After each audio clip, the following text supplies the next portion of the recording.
Nous passons maintenant à la deuxième partie, la composition de l'Ancien Testament. Ce qu'il faut comprendre, c'est que le plus loin que nous retournons dans le temps, le moins de détails historiques sont disponibles. Souvent, c'est la Bible elle-même qui est la seule source historique. Et la conséquence, c'est que nous ne pouvons pas toujours raconter avec parfaite exactitude l'histoire de la composition de l'Ancien Testament. Cependant, nous pouvons quand même noter deux sortes d'indications à propos de son origine. Le texte même de la Bible nous donne quelques détails. Aussi, nous allons voir que l'histoire de la réception nous indique le caractère des livres acceptés comme Sainte Écriture.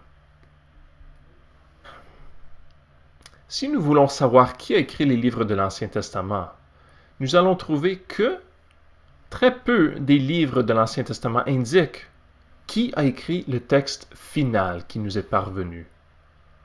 Pourquoi? Bon, d'un côté, on peut dire qu'en général, ce n'était pas la coutume dans l'ancien Proche-Orient d'inscrire l'auteur d'une composition. On n'avait pas les droits d'auteur comme nous avons aujourd'hui. En plus, on employait souvent des écrivains professionnels. Ce n'était pas tout le monde qui savait écrire et ce n'était pas tout le monde qui savait très bien écrire. On pouvait avoir un métier de scribe, quelqu'un qui écrit professionnellement. Alors il est très normal que l'autorité d'un texte vienne d'un prophète ou d'un roi, mais qu'un scribe anonyme l'eût inscrit dans un rouleau. Et donc parfois il faut faire une distinction entre les paroles du prophète, ce prophète est souvent connu, et après cela l'action de préserver ces paroles, ce qui est souvent anonyme.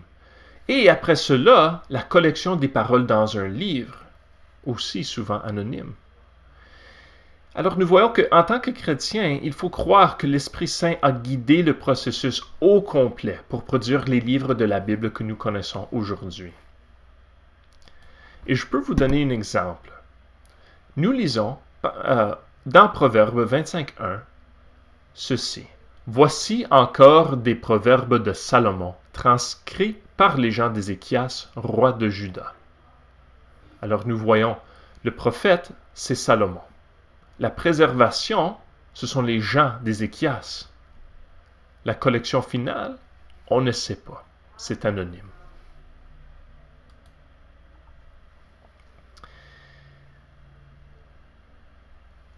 Allons au tout début. Comment commença la Bible? Les premières écritures, nous allons voir, furent écrites par Dieu lui-même. Par exemple, Deutéronome 10.4 nous dit « L'Éternel écrivit sur les tables ce qui avait été écrit sur les premières, les 10 paroles qu'il vous avait dites sur la montagne, du milieu du feu, le jour du rassemblement. Et l'Éternel me les donna. » Ces tablettes furent déposées dans le coffre de l'Alliance. Et puis, c'était une petite collection qui commence à grandir petit à petit. Dieu envoie des prophètes, les prophètes donnent une parole ou écrivent une parole, et ces paroles sont ajoutées à la collection. Nous voyons cela en Exode 34, 27. L'Éternel dit à Moïse, « Écris ces paroles, car c'est conformément à elles que je conclus une alliance avec toi et avec Israël. » Ou encore Deutéronome 31, le verset 24. « Lorsque Moïse eut achevé d'écrire dans un livre les paroles de cette loi jusqu'à la fin, il donna cet ordre aux Lévites qui portaient l'arche de l'alliance de l'Éternel. Prenez ce livre de la loi et mettez-le à côté de l'arche de l'alliance de l'Éternel, votre Dieu. Il sera là comme témoin contre toi. » Il y a des livres qui n'indiquent pas l'auteur, par exemple le livre de Job. Mais nous avons quand même quelques attributions. Nous voyons dans Josué 24 que Josué écrit. Nous voyons aussi Samuel et Jérémie, des notes explicites qu'ils ont écrit quelque chose ajouté à la collection. De l'autre côté, nous voyons qu'il y a plusieurs livres dans la Bible qui mentionnent des sources utilisées pour préparer le récit historique. Ce sont des récits non bibliques qui sont incorporés. Et on donne donc une version définitive, divine, de l'histoire d'Israël.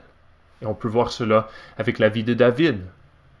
Ce sont les prophètes Samuel, Nathan et Gad qui ont rassemblé les sources sur la vie de David. Et quelqu'un, anonyme, les a produits comme le livre des Chroniques ou les livres de Samuel. Nous avons aussi la vie de Josaphat, d'Ozias et plusieurs rois.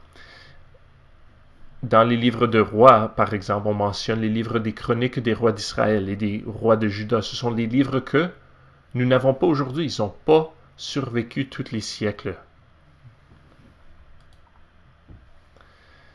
Et ce processus continua jusqu'à la fin de l'Ancien Testament. On voit que les derniers livres sont écrits pendant la période perse, pendant le 5e siècle avant Jésus-Christ. Ce sont les livres d'Agé, Zacharie, Malachie, Chroniques, Esdras et Néhémie. Les livres de l'Ancien Testament furent préservés par la communauté juive, copiés, recopiés et copiés encore pendant des siècles. Quand on arrive à la période chrétienne, nous avons ces mêmes écritures préservées par les Juifs. Jésus et le Nouveau Testament citent comme écriture les 3 parties de l'Ancien Testament: la loi, les prophètes et les Écritures. Jésus et le Nouveau Testament ne citent pas comme écriture d'autres livres anciens. Alors nous voyons que Jésus lui-même avait reçu et transmis comme écriture divine à la communauté chrétienne. D'autres livres furent écrits et préservés, mais ceux-ci ne furent pas revêtus de l'autorité divine. Il est important maintenant de parler de l'inspiration, parce que nous pouvons demander, quels livres font partie des Écritures et comment allons-nous le savoir? Seulement les livres qui sont inspirés par Dieu sont considérés comme Écriture. Il faut donner une définition de ce mot, inspiration. C'est le processus par lequel Dieu révèle sa parole par l'entremise des prophètes. Alors, les paroles sont celles de Dieu. Les prophètes sont choisis et préparés par Dieu. L'Esprit Saint guide les prophètes dans la rédaction du texte selon leur expérience et capacité, et l'Esprit Saint guide le peuple de Dieu à reconnaître la parole divine. Alors nous voyons l'activité de Dieu à travers ce processus, du début à la fin. Paul dit cela dans 2 Timothée. Toute écriture est inspirée de Dieu et utile pour enseigner, pour convaincre, pour redresser, pour éduquer, dans la justice, afin que l'homme de Dieu soit adapté et préparé à toute bonne œuvre. Et Pierre, dans 2 Pierre. Avant tout, sachez qu'aucune prophétie de l'Écriture ne peut être l'objet d'interprétation particulière, car ce n'est nullement par une volonté humaine qu'une prophétie a jamais été présentée, mais c'est poussé par le Saint-Esprit que des hommes ont parlé de la part de Dieu. Et pour mieux comprendre ces livres qui sont dans l'Ancien Testament, nous pouvons les comparer à des autres livres qui ne le sont pas. L'histoire des Juifs entre les années 400 et 0 est préservée dans quelques livres anciens, par exemple les Maccabées, les manuscrits de la mer morte. Mais ceux-ci ne furent pas acceptés par les Juifs comme écriture. Les Juifs étaient convaincus que l'Esprit Saint avait arrêté d'inspirer des prophètes. Par exemple, si nous lisons 1er Maccabée 9, 27, il y eut donc une grande détresse en Israël, telle qu'il n'y en avait pas eu depuis le temps où les prophètes avaient cessé d'apparaître parmi eux. Aussi Flavius Joseph, il dit ceci: depuis Artaxerxès, un empereur perse, jusqu'à nos jours, tous les événements ont été racontés, mais on n'accorde pas à ces écrits la même créance qu'aux précédents, parce que les prophètes ne se sont plus exactement succédés. Nous pouvons ajouter Une citation du Talmud de Babylone.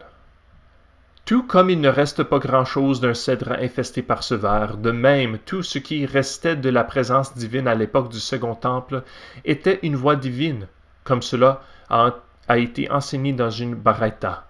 Après la mort des derniers prophètes Haggé, Zacharie et Malachi, l'esprit divin de la révélation prophétique a quitté le peuple juif, qui utilisait encore une voix divine qu'il entendait comme un écho de la prophétie.